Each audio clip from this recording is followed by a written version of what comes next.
Whenever you rent or buy a video, you need to be sure that the film you choose is suitable for the audience at home.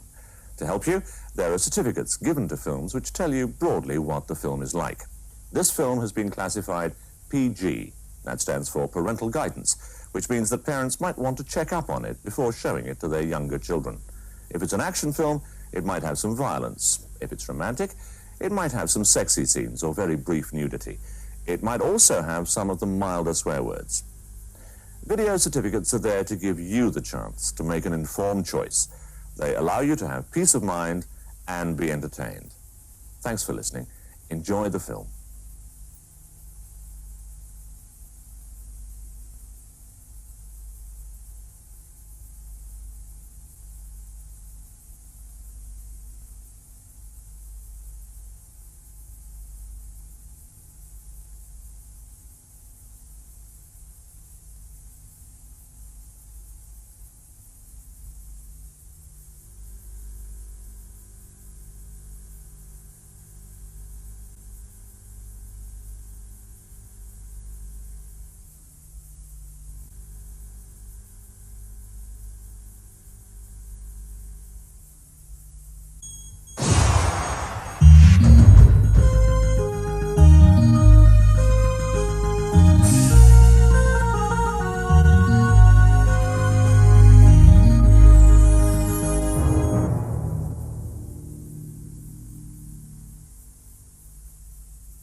You are invited to a murder. A stranger lies dead in Arlington Grange. There are 6 suspects, but which one is the killer? Could it be Mrs. Peacock, lady of the manor and beautiful society hostess? Perhaps Colonel Mustard, military hero and intimate family friend? Is Reverend Green a saint or sinner? Is it Professor Plum, a man with a degree of suspicion? Miss Scarlett, Mrs. Peacock's glamorous stepdaughter?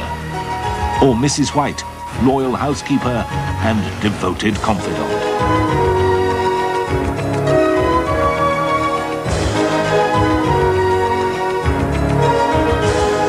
And here is your host for Cluedo, Richard Madeley.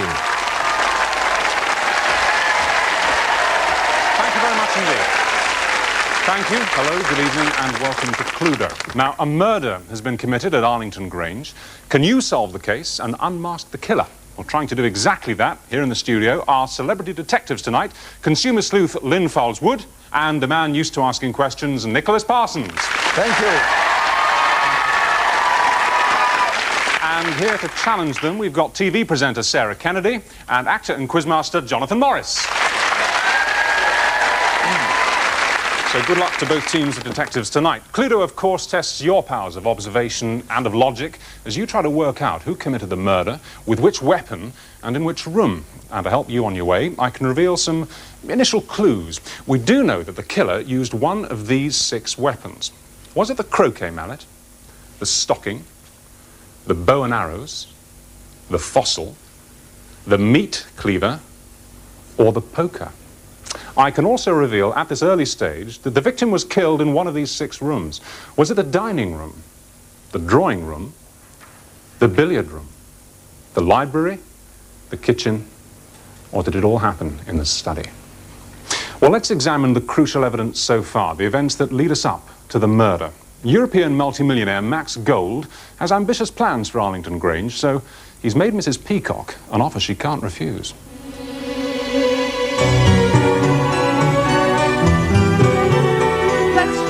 Reverend Green. Oh, I'm so sorry, Miss Scarlett. A man after my own heart. Well, exchange of contracts, duly witnessed. Congratulations. Thanks. Mrs. Peacock, £200,000, 10% of purchase price. Thank you. My lawyers will bring the balance in the morning and we finalize the deal. Now, I know you all want to hear my plans for Arlington Grange. Your traditions and history are all very fine, but they don't provide employment for profit. You're all living in the middle of last century. I, Max Gold, will show you the future. Ladies and gentlemen, the Merrie England in art. A circus. You are turning this into a cheap circus. You cannot do this. Mrs. Peacock, from tomorrow morning I can do exactly as I please. It's an outrage. I won't let it happen. May I have a word, Mr. Gold? Of course. Mrs. Peacock very kindly promised the church the 5-acre field as an extension to the graveyard, and I was wondering Out of the if question, my dear Reverend, that's where a funfair is going. What? A funfair? Next to my church? And scenic railway. Scenic? I've never heard anything like it. I mean, sacrilege. Nonsense, Reverend. My railway will bring more visitors to your church in 10 minutes than you would normally see in 10 years.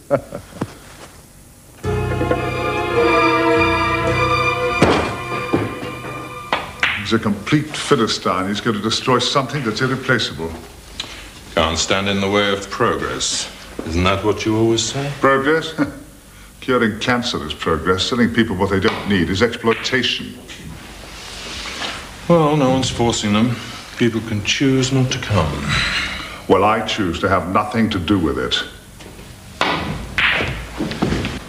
I have never been so insulted in all my life. Oh, now what's happening? That man had the nerve to offer me a job. A job? Yes, he actually suggested I might make an excellent waitress in his Maid Marian cocktail bar. Oh, you're joking. I could strangle him. How could you sell our house to a man like that? Well, quite simply, Vivian, I couldn't afford to maintain it. Well, this place was meant to be my inheritance. I mean, what am I supposed to do? I'm sorry. I had no choice. Well, I have got a choice, and I'm not going to stand for it. Look, Gold, we had an agreement. I agreed to nothing, but it may be a half job for you. Yes, what sort of job? I see in you qualities of leadership. Yes, well, that's the British Army for you. Training, discipline, you know. Oh, you remind me of the greatest British hero of all. Ah, I know what you mean. Yes, we shall fight them on the beaches. We shall never surrender. No, much greater than him. Here, start practicing. Practicing what? You, Colonel Mustard, are to play key role in this venture. I want you to be Merrie England's very own Robin Hood. Oh, not interrupting, am I? No, not at all. We've quite finished. Come in, Professor. Come in, come in. Magnificent fossils. Please, be careful. There's some to dig in the grounds. Yes. Such a pity. We must close it down. What do you mean? That land is for water park. You can't build there. It's an important archaeological site. I'll go to the press and expose you. That's no way to talk to your employer. I wouldn't dream of working for a man like you. Professor, you have been working for me for some time. Don't be ridiculous. You are a consultant to Swiss pharmaceutical company? Yes. Which I own. And if you don't believe me, call Professor Steiner in Zurich. Devil, that's what he is. He's tempted Mrs. Peacock with all that money. Now he wants to destroy everything that matters to me. My home, my job, people I care about. My dear Mrs. White, you do me an injustice. I'm sure I can find some sort of a job for you. What do you mean? We'll need assistance in our new fast food restaurant. No doubt you can make excellent hamburgers.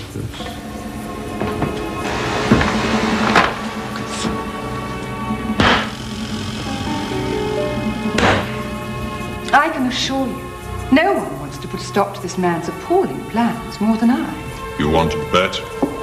He has to be stopped, whatever the cost. Your objections are futile. You're all powerless. Oh, really? We'll see how powerless I am. I'm going to call my lawyer. Oh, jolly good. She's wasting her time. We've exchanged contracts. Excuse me, Professor Plum, there's a phone call from Zurich. Aha. You decided to check my credentials? Don't you see, Gold? Nobody wants your scheme anymore. Give it up. I never give up. We complete in the morning. By the way, where are those contracts? Perhaps Mrs. White tidied them away. She has no right to touch them. Where's that woman? Contracts, of course. And I wonder what you're thinking. Yes, well, suppose we found them first. And they just accidentally fell into the fire. Brilliant. Yeah. You search here, I'll look for Mrs. White. If that doesn't work... Thank you, Professor Steiner. If Mr. Gold can withdraw my funding without notice, then I have no option. I know what to do now.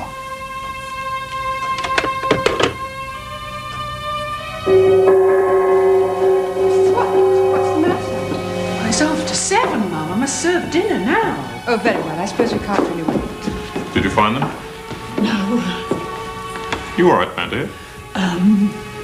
Just found Max Gold and, I don't think you'll be wanting any dinner. Why ever not? He's dead. He's been murdered. So, the Merry England theme was murder. But who killed Max Gold? Well, only 2 people in this studio know that. I'm one of them, and the other, of course, is the killer, who is one of these 6 suspects. Double-crossed, did Colonel Mustard decide to make a financial killing? Did Mrs. Peacock kill to preserve the past? Or was it Miss Scarlett to protect her future? Did Mrs. White invest in murder to save her home and her job? Did the Reverend Green sell his soul to save his church? Or did Professor Plum fund his future by burying gold? So there they are. Our 6 suspects, 6 possible murder weapons, and 6 possible rooms where it happened. So, studio detectives, based on the evidence that we've heard so far, I want your gut instinctive feelings about this case, and we'll start with Lynn and Nicholas. Well, we find our guts didn't actually coincide on this. Yes, we've pulled our guts. So we've pulled guts. And for the police, we've gone for the library. And we think he was chopped to giblets with a meat cleaver. And they were all so guilty we didn't know what to do, but the joint gut came out for that Colonel Mustard. Colonel Mustard? Yes. All right, let's move across now to Sarah and Jonathan. A thoroughly unsavoury lot. It was obviously done in the library with the bow and arrow, and I will leave my colleague here to... Miss Scarlett. Yes. Miss Scarlett? Yes. All right, let's just take a breath here, because we're moving on to round 1. And this is where our studio sleuths are going to cross-examine all the suspects. But before they begin, I've got to give you one vital piece of information. Only the murderer can lie. All the others have to be telling the truth at all times. So, Lynn and Nicholas, would you like to start the cross-examination, please? Colonel Mustard, when you left the room, was it the dining room? Yes. And you said you were going to look for the contract? Indeed. Could you just retrace your steps, tell us where you went? Yes, I went to the kitchen to ask Mrs. White if she had inadvertently misplaced the contracts while tidying. She hadn't. Then I returned to the dining room, and Vivian had no joy, so I conducted a very detailed search myself. Let's move across now, please, to Sarah and Jonathan. Yes, I'd like to ask Professor Plum a question. You received a phone call from Zurich, I believe, and I quote, you said, "Now I know what to do." My question is, where did you go after you made the call? I stayed exactly where I was. And I called other colleagues all around the world. I had to address other foundations to locate sources of finance, since obviously we despised Max Gold. So I didn't go anywhere. I stayed there making Thank you, calls. Professor Plum. You're welcome. Thank you, Professor. Another cross-examination question, please, from Lynn. Nicholas? Yes, the Reverend Green. Now, he's a man of the cloth, yet he cheats at croquet. Terrible behaviour. You were in the kitchen with the meat cleaver. You didn't take it with you anywhere as a souvenir of your visit? Oh, no. I often sit in the kitchen with Blanche and cook away, don't I? Been the Greens to do sometimes. Yeah. Let's move across now, please, to Sarah and Jonathan. And Miss Scarlett, you said, we saw you, you were sitting there with that stocking top, and you said you'd strangle him. So how far would you go then, Miss Scarlett, to save your inheritance? Well, there's two parts to this, because I didn't say that I'd strangle him. But to answer your question, Arlington Hall is my inheritance, and I would go to, well, I wouldn't murder a man, but to protect my own interests, I would do whatever was or would be necessary. To almost any length? Not murder. Thank you very much indeed, Miss Scarlett. Nicholas, your third and final question. Mrs. White, you came in to announce that dinner was ready. You heard the two in the dining room talking about the contracts, and you gave a very suspicious look. Why did you react to that? The contracts meant nothing to me. I had not seen the contracts. I simply didn't want to talk to that man, that disgusting foreigner who can't even pronounce Arlington Grange, let alone look after it properly. OK, thank you for that. And we'll have one more question now from Sarah and Jonathan. Yes, Mrs. Peacock, you went to make a phone call. Where did you make the phone call? I made it in my study. I called my lawyer, which was a very unsatisfactory phone call, because he'd told me there was nothing I could do about the situation. And then I went up to my room to compose myself and come down for dinner afterwards. Thank you. All right, thank you very much. We've heard from all of our 6 suspects, but now our studio detectives have got to make a deduction. Now, a completely correct one at this stage would be, well, very impressive. But, of course, an entirely incorrect deduction is very valuable because it eliminates a room, a weapon, and a suspect from our investigation. So, Lynn and Nicholas, I want you to tell me, in which room was Max Gold killed, with which weapon, and who do you think committed the murder? I'm better at double glazing salesman, but we think it was now the study, the meat cleaver, and Colonel Mustard. Mustard. All right, let's move across now to Sarah and Jonathan. I want to know the place, the weapon, and the killer. Right. Well, we're being loyal to the library, especially to the bow and arrow, but we're changing our attention from that little vixen over there in the green and turning our attention to this one here, Professor Plum. Professor Plum? You think Plum's the killer? All right, let's go back to Lynn and Nicholas, remind ourselves of their deductions. You said that you thought the murder was committed in the study with the meat cleaver, and it was Colonel Mustard. Well, I can tell you you've got 1 out of 3 of those deductions correct, but I can't tell you which one. Let's move back again to Sarah and Jonathan. You said the murder was committed in the library with the bow and arrow, and that it was Professor Plum. Well, none of those deductions is correct. So, at the end of round 1, we can now definitely eliminate from our inquiries the library, the bow and arrows, and, of course, Professor Plum. Professor Plum, you're entirely cleared of all and any suspicion. Yes. But before our studio detectives continue to question the suspects and, of course, the witness, we can examine some very important new evidence that's just come to light. First of all, we'll join Mrs. Peacock and Miss Scarlett in the drawing room. I'm sorry. I had no choice. Well, I do have a choice, and I'm not going to put up with it. I had no idea you felt so strongly. Then, of course, all this would have been yours one day. What would happen if he wasn't able to complete the deal? Would you be able to keep the deposit? Yes, I imagine so. And Arlington Grange. I see, Roy. Well, thank you. If there's absolutely nothing that can be done about this sale, then I'll just have to make the best of it. Somehow.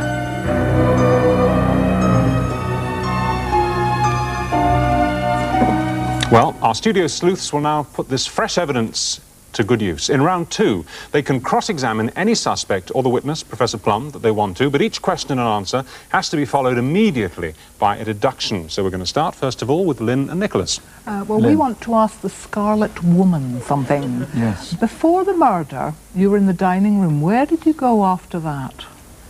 I went to look for the contracts, but I started looking in the dining room. Then I was on my way to really go and discuss things with Mrs. White since she tidies up.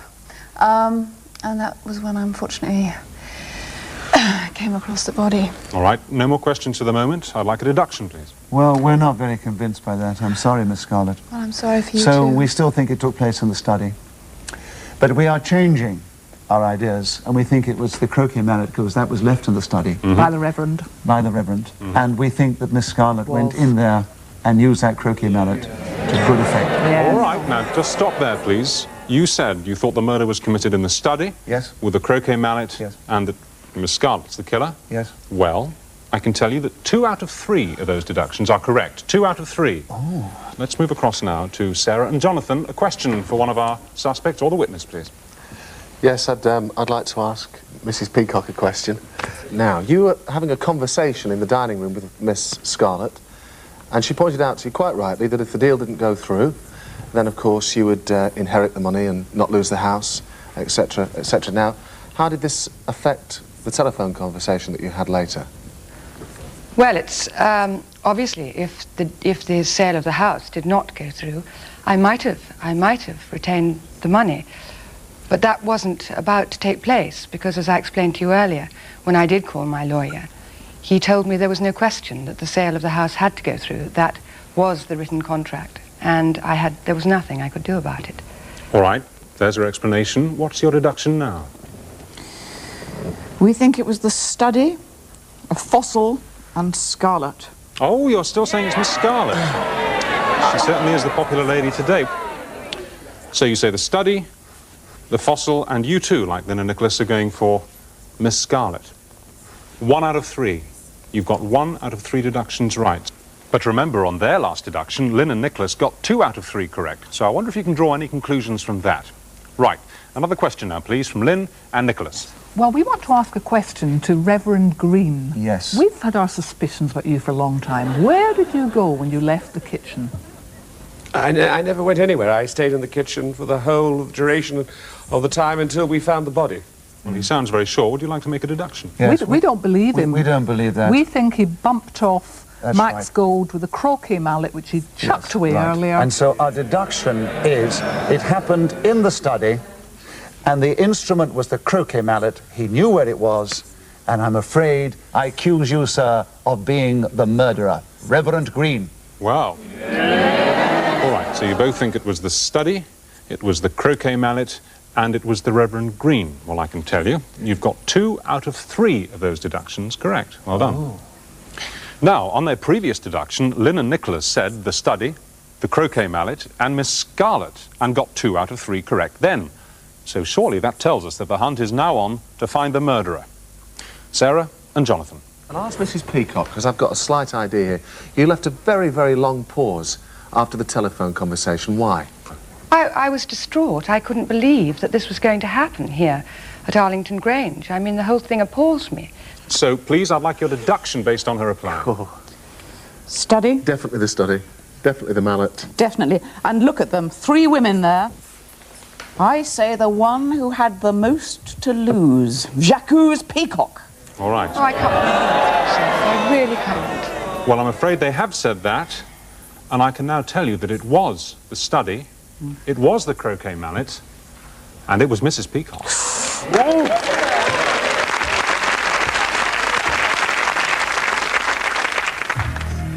Yes, I did it.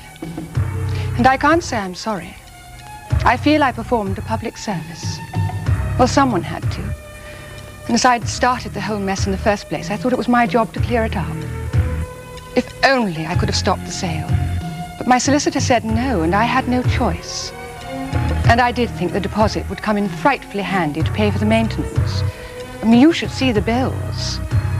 Anyway, when that odious creature came into my study looking for his contracts, I simply imagined his head was a croquet ball that I wanted to send out of bounds, and I let fly. You see, what Arlington Grange stands for is irreplaceable. I could give it up, but I couldn't let that oaf spoil it for future generations. Oh, it's England. Croquet on the lawn. tea in silver teapots, sherry before dinner. One simply has to maintain one's standards. So, it was Mrs. Peacock who killed Max Gold in the study, and she used the croquet mallet. My apologies to the other 5. You are, of course, completely innocent and free to go. Thank you for staying and helping us with our inquiries. And we have to say warm congratulations to Sarah and Jonathan, who did very well and made the final correct deduction, and commiserations to Lynn and Nicholas. You came very close. A warm round of applause for playing a good game of Cluedo. Thank you. We're going to be back next week with another murder to solve, but for now, from all of us here on Cluedo, it's a very good night to you. Good night.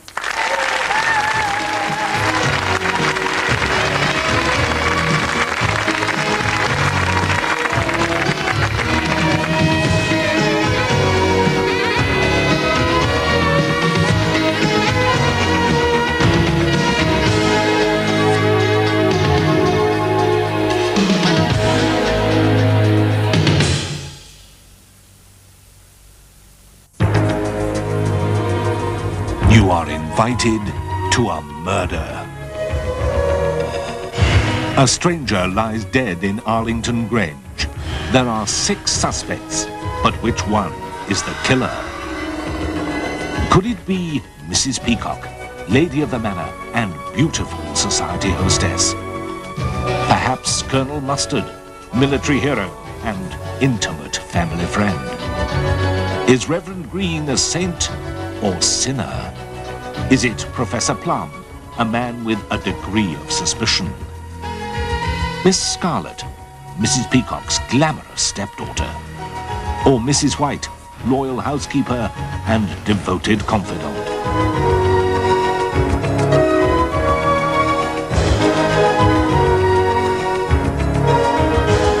And here is your host for Cluedo, Richard Madeley.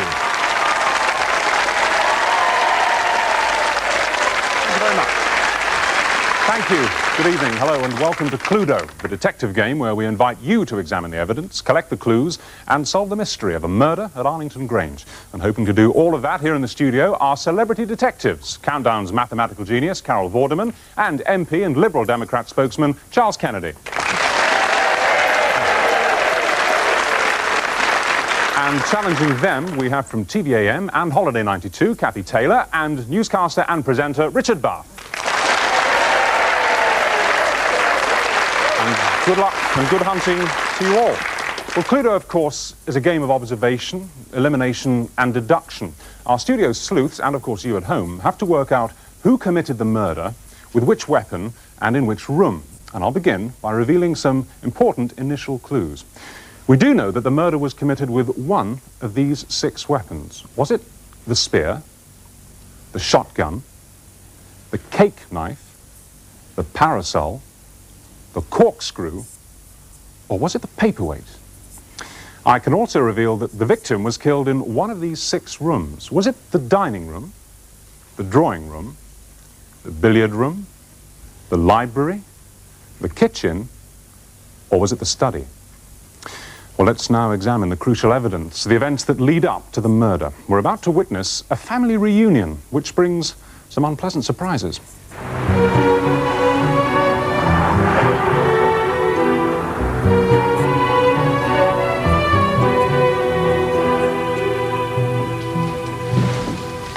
Mrs. White. Professor, the floor has been waxed. With cleaning this. Oh, is that our visitor?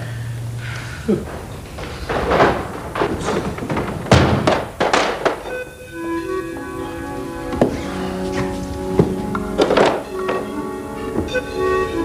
Indian? Not exactly. Sister Concepta, conceptual sister of the poor and needy, and sister-in-law of dear Mrs. Peacock. It appears Jack had a sister. Lost in the midst of time and the tributaries of the Amazon, until a chance letter showed me the light. Could you find a safe place for this, my dear? I don't feel easy carrying £500,000 worth of emeralds around. £500,000! That settles it. I'm ready to be converted. Reverend Green. Man of the cloth carrying a gun. It's disgusting. Mrs. White, could you please take these things and put them in the library, in the safe? Oh. Perfect. I can see the potential instantly. A glass of sherry, Sister Concepta? Oh, no, thank you. I never drink alcohol. The devil's stuff. Then I must have sold my soul long ago. I believe you have. I've read all about those animal experiments. You scientists believe you are God. But the good Lord said, cast out false gods. And I intend to do his bidding. Frankenstein. That's a mite unchristian for a nun, isn't it? Ah, Colonel Mustard, ex-SAS. Not exactly renowned for Christian values, I hear. What exactly do you mean by that? You'll find out soon enough. All of you will come to see the error of your ways. The church has a clear view of morality. And I intend to clean up my own doorstep. Look here, this is my parish, and I take care of my parishioners' spiritual well-being. Do you indeed, Reverend? This is my stepdaughter. Hi, I'm Vivian. Nice to meet you. Young lady, this kind of attire will not be welcome around here in the future. Well, if you don't mind me saying so, it really isn't your house to decide. Actually, it is. Oh, what did you say? Last will and testament of Jack Peacock. On his death, this house goes to his surviving sister, me. I lost touch with him when we were children. I might never have heard of Arlington Grange if it hadn't been for an innocent letter. And who wrote to you? So you see, Mrs. Peacock, this property is mine. And in your safe there's £500,000 worth of jewels. Everything I need to turn this place into a God-fearing convent. If I find out who started this. What have I done? I presume this belongs to the African Queen. Oh, I suppose I'll put it with the baggage. I'll deal with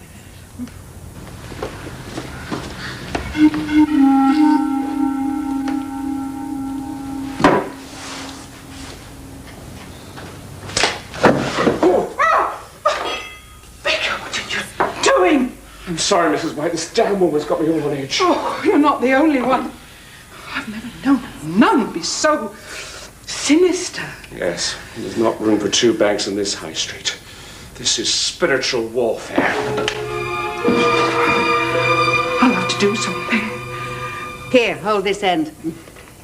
This room will make the perfect prayer retreat. Sister, when I read that local history book and found out that you were still alive, I thought it would be a nice surprise for Mrs. Peacock. I had no idea that... Please, couldn't you reconsider? Oh, it's out of the question. But you will be rewarded, my dear, by knowing you have given this house a spiritual rebirth. But Mrs. Peacock's done everything for Arlington Grange, and when she goes, it belongs to Miss Scarlett. Thank you, Mrs. White, but I can speak for myself. Now, if you wouldn't mind leaving us alone, please. You know, I won't be deprived of my inheritance.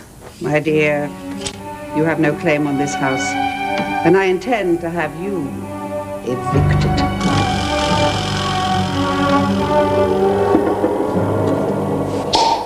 Where's that woman go with her luggage?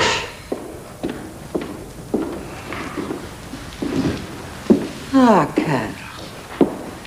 Meditating on your murderous past, are you? What exactly are you driving at?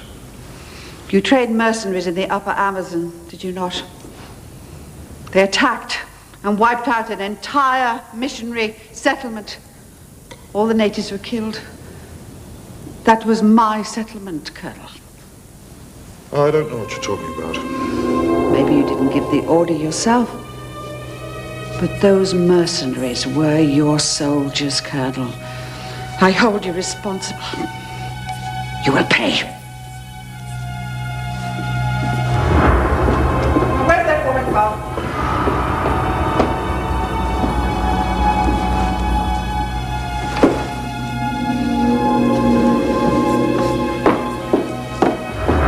All that I own, all that I built up, taken away from me by this penguin. Elizabeth, calm down. Oh, no, I won't calm down. Where is she now? She mislaid her luggage. Oh, really? Well, I'll find her luggage for her.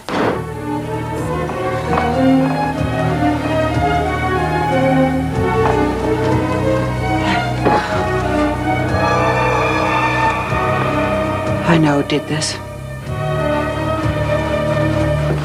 Oh, good afternoon, Mrs. White. Have you seen the Reverend? He rushed out, seemed quite upset. Thank you. Who made all that mess? No respect, some people. Wax everywhere. Yes. Oh, I see somebody's had a go at that crabby old nun. More power to them, I say. I think we'd better call the police. Sister Concepta. Someone's killed her.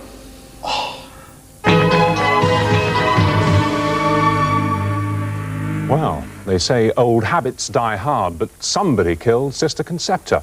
Only 2 people know who murdered her. I'm one of them, and the other, of course, is the killer, who was one of these 6 suspects. Did Colonel Mustard's dark deeds provide a motive for murder? Mrs. Peacock stood to lose her home, so did Concepta have to lose her life? Did Miss Scarlett ensure her inheritance with a policy of murder? Did Mrs. White send the sister on a final, fatal journey? To remove a rival, did Reverend Green break the 6th commandment? Or was Nun -1 the sinister solution for Professor Plum? So there they are, our 6 suspects. 6 possible murder weapons and 6 possible rooms. So, studio detectives, based on the information you've seen so far, I want a gut reaction. Who do you think's guilty? Well, our gut reaction, I think, is it was the library. Mm-hmm. The spear. And Mrs. White. Mrs. White? No. Ridiculous. Doesn't seem to be a very popular choice here. Let's move across to Kathy and Richard. Well, our feeling is that it was done in the billiard room next to the library. Yeah. It was the cake knife, and it was the Reverend Green. The Reverend Green? Ah, 1 or 2 yeses there. Still, not much agreement from our panel here, but don't worry, because we're going to look at much more evidence as we go and move into cross-examination, because this is round 1, and this is where our studio sleuths can cross-examine all the suspects. But before they begin, one more vital piece of information. Only the murderer can lie. All the others are telling the truth all the time. I wonder if they can tell which is which. Anyway, Carol and Charles, would you like to start the cross-examination, please? Yes, well, seeing as we first suspected Mrs. White, I'd like to ask Mrs. White the first question. When Colonel Mustard announced the murder in the hall, and you were on your hands and knees, brushing away at the rug, I believe, do you know how and why the wax had been spilt on the rug? Well, I have my suspicions. Let's put it this way, it was a big footprint. And you'd think a man with that much education could read a notice as simple as wet floor. You'd think that, wouldn't you? Mrs. White, you make it sound like that was the biggest crime of the day. Thank you. Another question, please. Yes, Mrs. Peacock, I'd like to throw this question at you, if I may. You were obviously very angry in the study. You were talking to Colonel Mustard there, really sounding off. In fact, you thumped the paperweight on the desk and said that you would go and sort out this nun. Now, we would like to know where you went and what you did. Well, before Colonel Mustard came into the study, I had called my lawyer, who had informed me that indeed this will was completely valid and that there was nothing that I could do about it. And yes, I was very perplexed. I mean, this is my house. As I said, it's my world. It's everything I've built up. And I was very perplexed, and so I decided I would take it up with the woman myself. And I went upstairs to look for her. But I never actually found her, because the next thing I heard was Colonel Mustard when he said that this awful tragedy had happened in our house. All right, thank you very much indeed. Another question. Now, Miss Scarlett, the last time we saw you, it was in the billiard room, and you had the parasol with you. Yes. And Sister Concepta, of course, had just threatened you with eviction. So it was Ghastly quite a bad occasion. What did you do next, and what did you do with the parasol? I think I just chucked that parasol amongst the rest of her junk, and then I went upstairs and I made quite a few calls. Now, can you tell us who those calls were to, please, Miss Scarlett? Some friends, and one was to my bank manager, because he'd actually forwarded me a loan on my inheritance. It's rather sort of embarrassing. I see, how unfortunate. All right, another question, please, from Kathy and Richard. Well, I want to address a question to the Reverend Green, a shifty character, if ever I've seen one. We last saw you in the kitchen with a shotgun looking very menacing. You'd already been accused by Sister Concepta of being ungodly. Where did you go between leaving the kitchen and departing through the front door? Well, quite frankly, I'd had enough of this nun, and I was quite furious, in fact, very furious. And I went inside of my car, get myself together, and I went round to the front of the house, and I removed every single piece of luggage I could find of hers and left it there in the garden. I'm sorry, I did. It was. Well, I've never... Right, another question, please, from... This time we'd like to address Colonel Mustard, if that's possible. When Mrs. Peacock left the study in a rage, what did you do? Well, I stayed in the study. I wanted to glance at the will to make sure Elizabeth was correct. And she was. So then I went through the house looking for her to make sure she didn't get up to any mischief. And that's when I found the body. All right, Kathy, you've got a question, haven't you? Yes, I have, to Professor Plum, if I may. Now, we saw you going into the hall looking for the Reverend Green. You asked Mrs. White where he was. And we would like to know why you were so interested in his whereabouts, and had it got anything to do with those emeralds? No, not at all. Reverend Green and I are very close friends, and he's very knowledgeable about roses, and I'm a bit of an amateur. And I was simply looking for him to ask him his advice about a particular rose bush. That's all. I see, very innocuous. Yes. All right, thank you. We've heard now from all of our 6 suspects, and now our studio detectives have to make a deduction. Now, the best thing, of course, would be a completely correct one. But an entirely incorrect deduction would be almost as valuable, because they will then be able to eliminate a room, a weapon, and a suspect from our inquiries. So, Carol, Charles, can we have your deduction, please? Yes, our deduction is that the foul murder was committed in the library with the cake knife by the Reverend Green. You think the vicar did it? Just, well, it's not a popular accusation. Why do you think that? Well, we think that the Reverend Green had a motive, but the motive was probably theft, but he was discovered when he was actually carrying out the theft, and they need to move on to murder. All right, Kathy and Richard, let's have your deduction. Well, we've actually moved from the billiard room to the library. We think it was committed in the library. We've also changed our minds about the weapon and the committer of the murder. We're going for the parasol as the weapon. Okay. And that means it has to have been Miss Scarlett. Miss... Overdraft?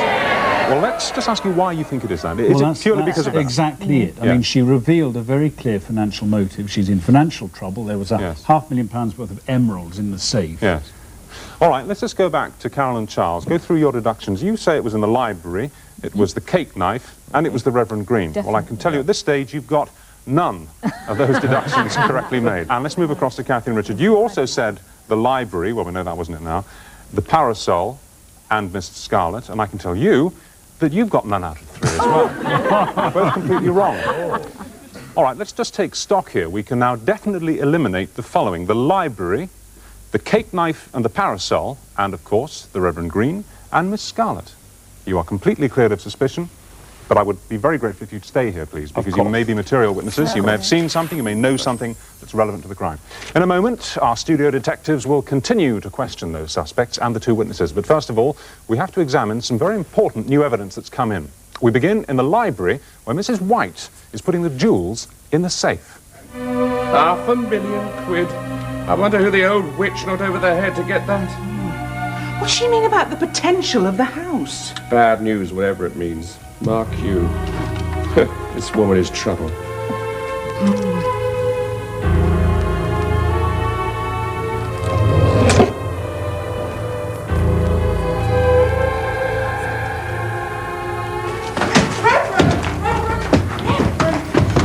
You mustn't let her get to you.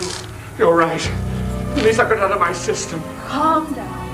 Why don't you take a nice long walk? Absolutely. It's a battle of wits, and I've got to get mine about me.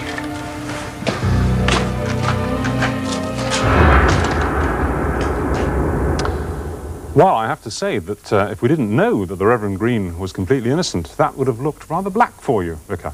It certainly would.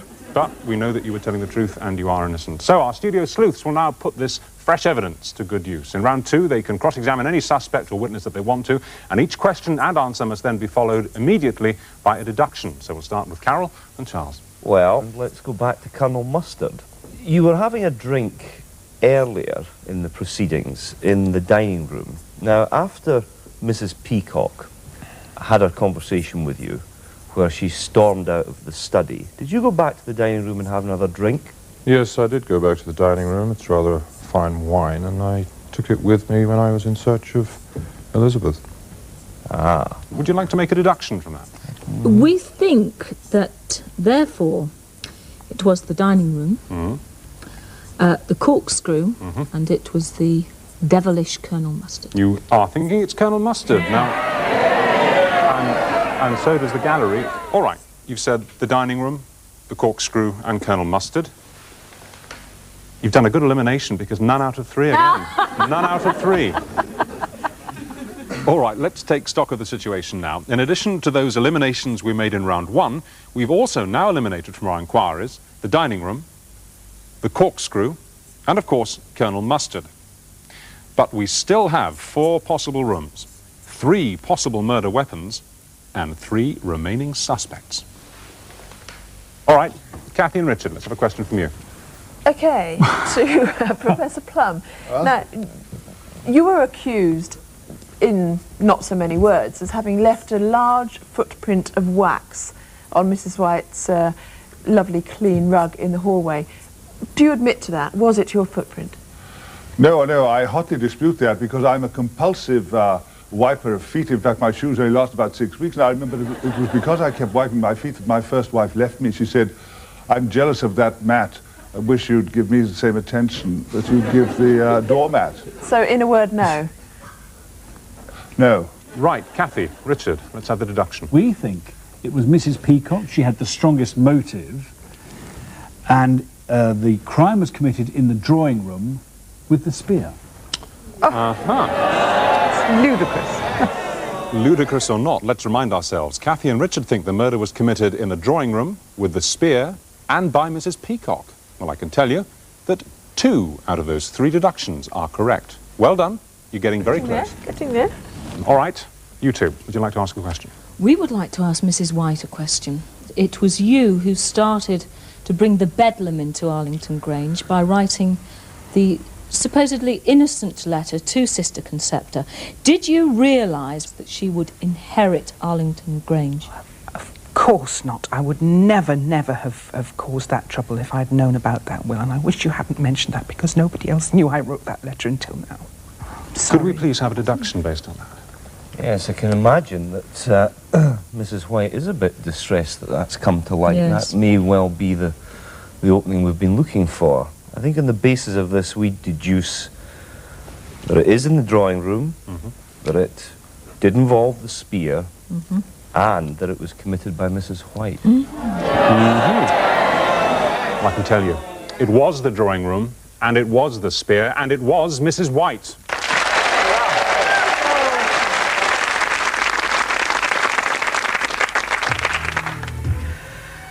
Yes, I did it.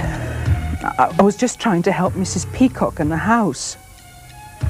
I started it all with that letter, so I felt I had to stop it. All those emeralds seemed to be the answer. I knew Sister Concepta needed them to build her convent, so I thought if I got rid of them, maybe she'd go away. I stole them, and I hid them in the drawing room. I thought no one would look in there with a wet floor. But when I went to check that they were safe, she caught me red-handed. She threatened me with that spear thing, and well, I fought back. I couldn't help myself. I tried to cover my tracks as best I could. I forgot about the damn wet wax on the drawing room floor.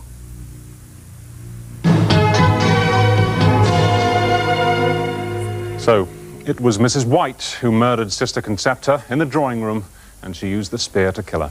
My apologies to the other 5. You're all, of course, cleared of suspicion and free to go. And, of course, our congratulations have to go to Carol and Charles. Well done. You did a very good piece of detection, and it was a difficult one tonight. And to Kathy and Richard, commiserations. You did well, too, but not quite well enough. Round of applause, please. We'll be back next week to solve another murder at Arlington Grange, but for now, from all of us here on Cluedo, it's a very good night to you. Good night.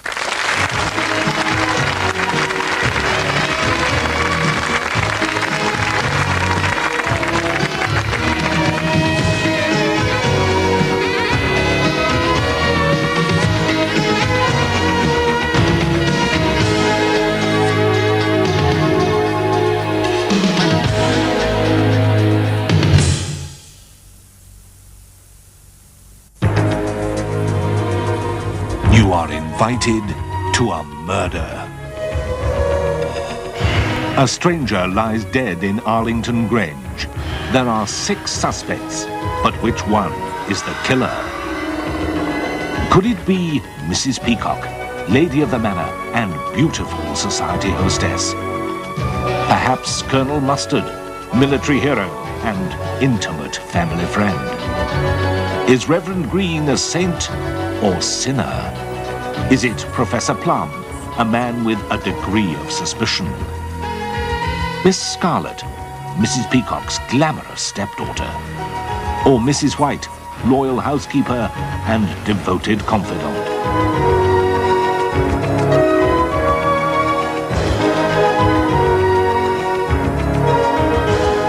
And here is your host for Cluedo, Richard Madeley.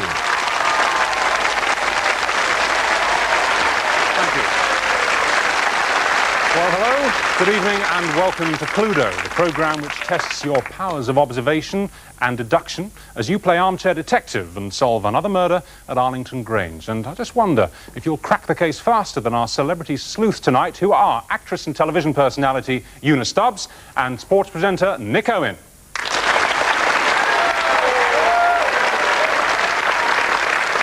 And challenging them tonight, the editor of the Sunday Express, Eve Pollard, and Coronation Street's Des Barnes actor, Philip Middlemiss.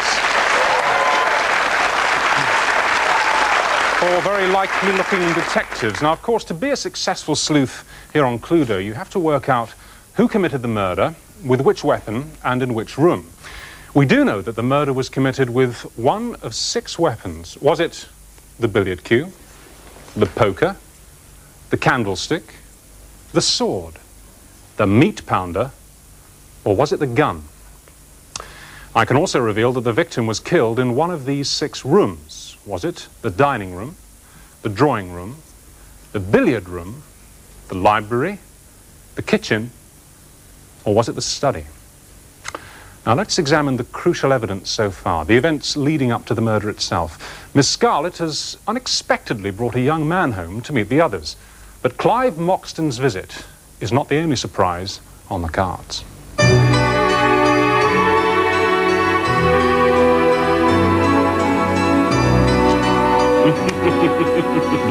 He's done it again.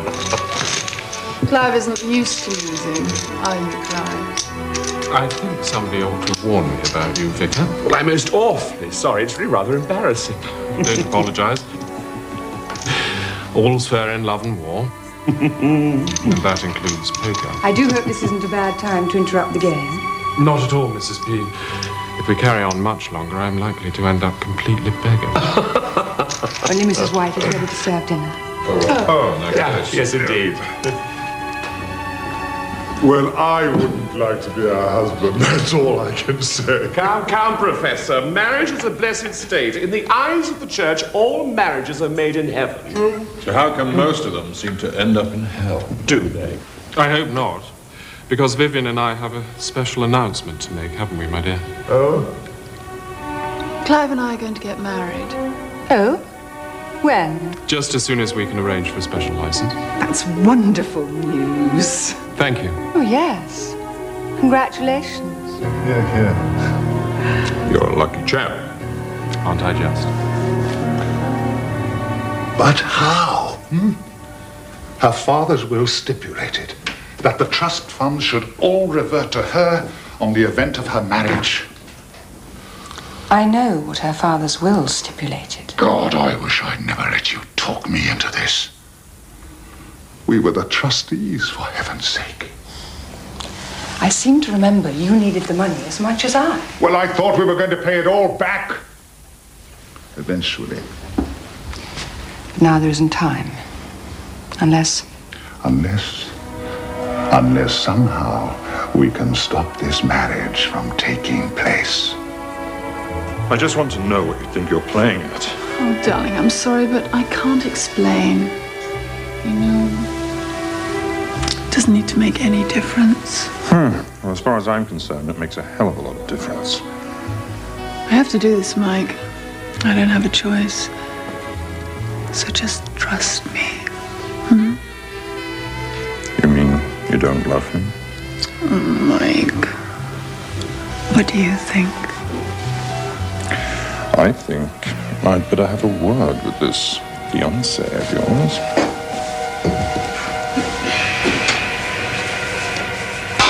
Unusual to find a man of the cloth so adept at playing poker. Yeah. Oh, beginner's luck, I do assure you. Oh, but there seems to be a slight mistake. This cheque is only made out for 20 pence. Yes, well, I think you deserve something. If only for your barefaced cheek. I beg your pardon? Oh, come, I know how you did it. You're not bad for an amateur. But I do wonder how the others would react if I told them that their dear Reverend was a card sharp.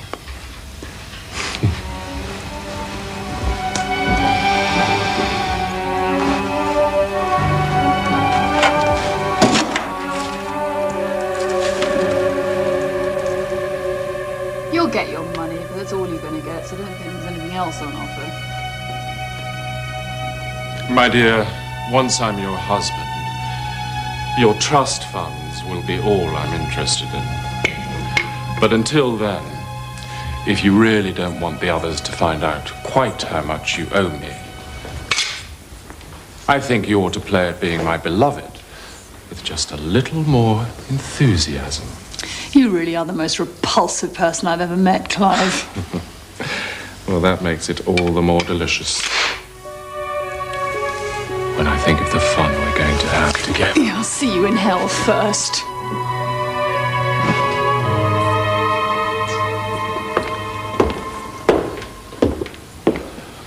Ah, you're there.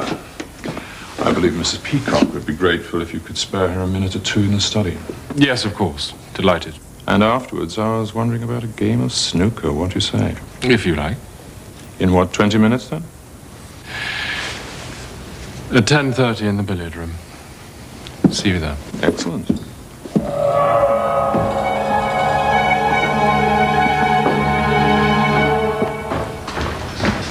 Oh, are you all right? Do you not feel so good? No, I've got a thumping headache. I think I'll go straight to bed. I'm not surprised. Look, Miss Vivian, I couldn't help overhearing you and that man. Look, if there's anything I can do, you've only got to ask. Whatever you've overheard, Mrs. White, just forget it. Please. Well, if you say so. Only I do. Good night.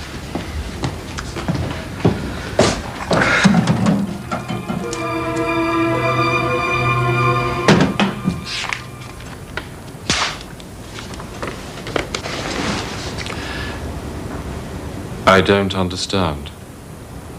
I'd have thought it was plain enough. I've met gold diggers like you before. I hope you find this is enough to compensate you for leaving us so suddenly. By that I mean tonight. Nice try, dear lady. This doesn't even come close. Don't make an enemy of me, Mr. Moxton. It wouldn't be good for your health.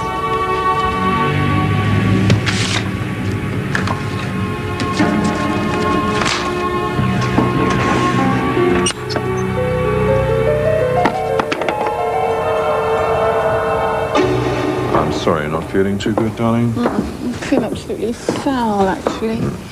Anyway, if you wouldn't mind videotaping that program for me. Worry not. When was it? Straight after the news. Oh, of course.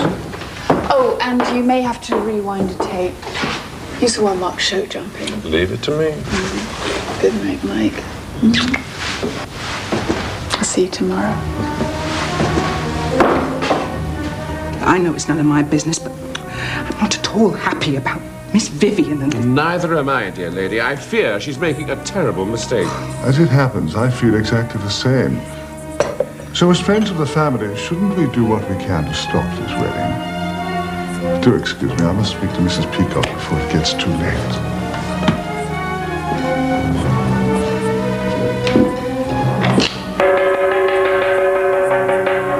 What's the matter? I think someone better call the police. Why? What's happened? I think you better brace yourself, Viv. Mr. Moxon has been murdered.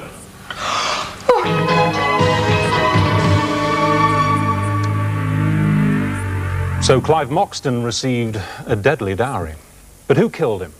Only 2 people in the studio know that. I am one of them, and the other, of course, is the murderer, who is one of these 6 suspects.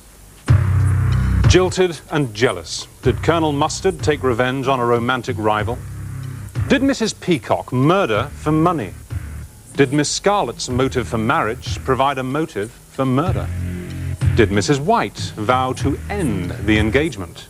Exposed as a card sharp, did the Reverend Green deal a deadly hand? Or did Professor Plum's dark secret force him to finish off the fiancée? So there they are. Our 6 suspects, 6 possible murder weapons, and of course 6 possible rooms. So, studio detectives, based on the evidence so far, I'd like you to give me your gut feelings about this case. First of all, Una and Nick.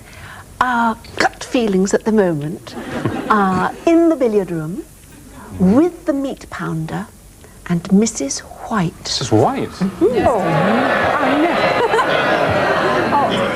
A mixed reaction to that. You have a 1 in 6 chance of being right at this point. Let's move across now to Eden Phillip. Your instinctive feelings about the case. Well, our gut feeling is that it was in the study, with a gun, a nice, quick, clean death, and it was Professor Plum. Plum? Well, those hunches could, of course, be close to the truth, or they could be very wide of the mark. We'll be finding out soon as we go, but now it's time to begin our murder investigation proper. In round 1, our studio sleuths can cross-examine all the suspects, but before they begin, just one more vital piece of information for everybody. Only the murderer can lie. All the others must be telling the truth at all times. So, Una and Nick, would you like to start the cross-examination, please? Yes, I'd like to have a word with Mrs. White, if I may. You overheard the conversation between Miss Scarlett and Clive Moxton, then later made it clear you were upset, and suggested to Miss Scarlett you'd like to help. Well, how?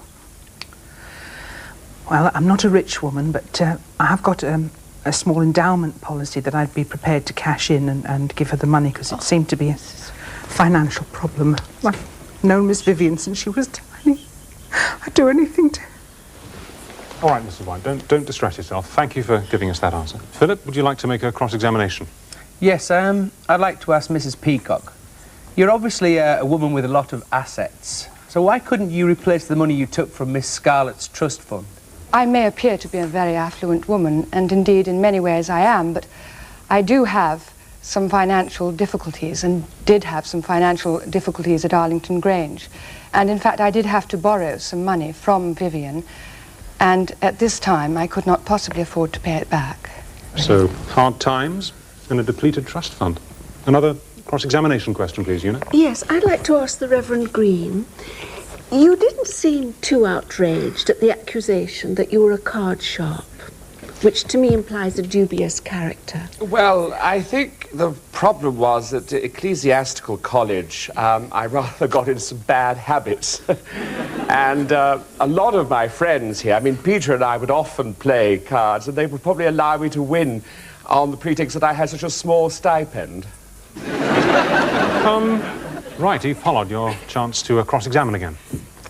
Well, Colonel Mustard, you're obviously a very passionate man, but were you lusting purely for Miss Scarlett, or did the trust fund fuel that passion? That's an absolutely outrageous statement. I'm here to tell you that I get a very handsome pension from my long good service in the army. And I have no designs on Vivian's money whatsoever. I simply love her. I'm sorry, darling. We have time for another question. Yes, I'd like to speak to Miss Scarlett, if I may. We saw you saying good night, lovingly, Colonel Mustard. What were your movements after that? Well, I had the most terrible headache, and I'm afraid I was extremely boring and just went to bed. But later on, I really had trouble sleeping, so I went down to get a couple more paracetamol, and that's where I met Mrs. White, so she can vouch for me there. But really, it was early night and lots of sleep for me. Philip, your turn. Yes, this is aimed at Professor Plum. You were obviously very worried about Miss Scarlett's marriage, not to mention your hand in the till, so to speak. Just what happened at your meeting with Mrs. Peacock? Oh, I don't think you should fall into that old trap of believing the evidence of your own eyes. I simply wanted to ask Mrs. Peacock if she'd had any success in dissuading Moxton, whom we consider to be a gold digger. All right, well done. We've heard from each of our 6 suspects now, and now our studio detectives have to make a deduction. Now, the best thing, of course, for them to do would be to get a completely correct deduction, that is 3 out of 3, but a completely incorrect deduction has a sort of silver lining. It's almost as valuable because they will then be able to eliminate a room, a weapon, and a suspect from these inquiries here tonight. So, Una and Nick, to begin with, which room was Clive Moxton killed in, with which weapon, and who do you think committed the murder? We still go for the billiard room, the meat pounder, and Mrs. White. Why? I think that she would do anything to protect anything, even murder, to protect Miss Scarlett. Even Philip, could you please tell me which room, which weapon, and who did the killing? We are very suspicious of Colonel Mustard. It was in the drawing room, and of course he's a military man, he's ruthless, he's killed before, he did it with a gun. All right, thank you for that deduction. Now, let's move back to Una and Nick. Now, your deductions were these: the billiard room, the meat pounder, and Mrs. White. And I can tell you that you got 1 out of 3 of those deductions correct. Even Philip, you just said that you think the murder was done in the drawing room, the gun was used, and Colonel Mustard is the killer. You are completely wrong on all 3 counts. So we now know we have definitely eliminated the drawing room, the gun, and Colonel Mustard. So, Colonel Mustard, you are an innocent man and proven so. In a moment, our studio detectives will continue to cross-examine the suspects and the witness, but first of all, some important new evidence has come to light. We begin in the drawing room, where Colonel Mustard is recording a programme for Miss Scarlett.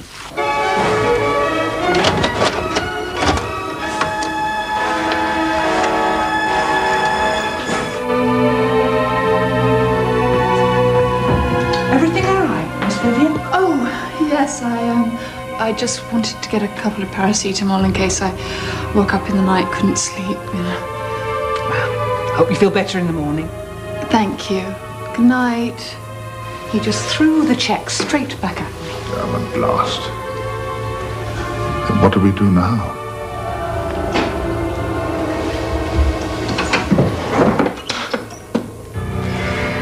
Oh, now, surely.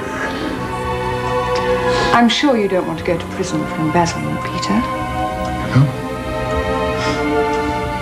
Neither do I.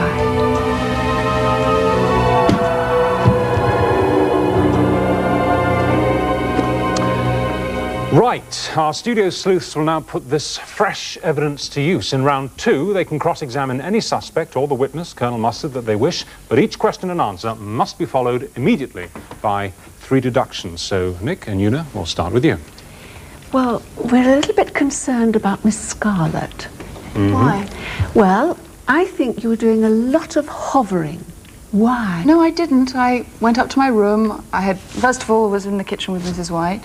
Then I went up to my room, and then... You hovered downstairs a little bit. We could see and you you went back to the kitchen as well. Well, yes, I told you. I needed to get some more paracetamol. You did had... All right. She's denying that she was hovering. You think that she was. She's saying her reasons were totally innocent. Let's have a deduction from you. Well, we still think it happened in the billiard room. We reckon it was done via the meat pounder, because that was in the kitchen. And we're not very happy about Miss Scarlett. So you think it was Miss Scarlett? We think it was Miss Scarlett. Well, I'll just remind you that Nick and Una, you said the billiard room, the meat pounder, Miss Scarlett, of course. Well, 2 out of 3 of those deductions are correct. So well done, you're getting very close. Let's move across now then to Eve and Philip. A straightforward question, please. Well, we'd like to ask Professor Plum, after that sort of begging, pleading stuff from Mrs. Peacock, did you rush off to the billiard room to find Mr. Moxton? No, I couldn't tear myself away from Mrs. Peacock, and time seemed to stand still, and then suddenly I heard a terrible noise. I believe it was a gong, and I glanced at my watch and saw it was 10:40, and then I felt deeply alarmed, a gong going at 10:40, and I rushed out. He speaks with conviction. What do you deduce from that? No, I don't think he speaks with conviction at all. We were saying earlier on that we thought for a learned and well-respected man like the Professor, that the thought of prison would be devastating to him. All right, so just tell us exactly where, what with. Obviously, you think it was Professor Plum. Well, the billiard room and with the billiard cue. Right, and Professor, they're accusing you. So let's just remind ourselves, even Philip, you said the billiard room, the billiard cue, and of course, Professor Plum. Well, I can tell you that 1 out of those 3 deductions are correct. Of course, on their last deduction, Una and Nick got 2 out of 3 correct. So I wonder if we can draw any conclusions from these 2 sets of deductions. Just compare them. Now another question. Could I have another word with Miss Scarlett, please? Certainly. When you heard the gong, Yes. were you actually in bed? I was, you must know, I'd like to. lying on my bed. I hadn't got into bed at that point. So let's have some deductions from that, please. Well, we still think it's the billiard room, don't we? Yes. Mm-hmm. But weapon, we think, we've changed our views on the weapon, haven't we? And we Yes. believe the sword stick. The sword stick. And you think the murderer? Miss Miss Scarlett. Scarlett. Miss Scarlett. Let me just ask you, calm yourself, Miss Scarlett. Why? The motive was she didn't want to marry this guy. And, you know, there were financial problems as well. And she heard about the 10:30 meeting in the billiard room. And she made an excuse to be out of the way, i.e. she was feeling unwell. And she made sure that the man she loved was out of the way, recording a video. Thank you very much. I can tell you that it was committed in the billiard room, it was the sword stick, and it was Miss Scarlett.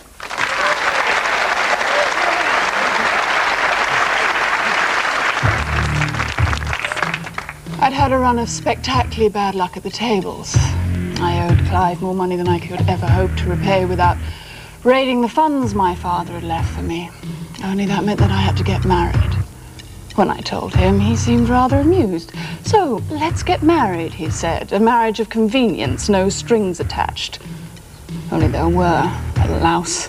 I mean, it was bad enough that I owed him money, but he was simply the most repulsive human being I have ever met. And I realized quite what he wanted from me, well, that was that. It was when I heard Clive agree to play snooker with Mike that it just suddenly seemed so simple. Get Mike out of the way, pretend to have a headache, go to bed, then creep down the back stairs where no one would see me. I'd already hidden the sword stick amongst the snooker cues. Clive thought that I'd come to watch. And whilst he lined up a trick shot to impress me with his brilliance, I just... I don't regret it. As far as I'm concerned, I've done the world a favour.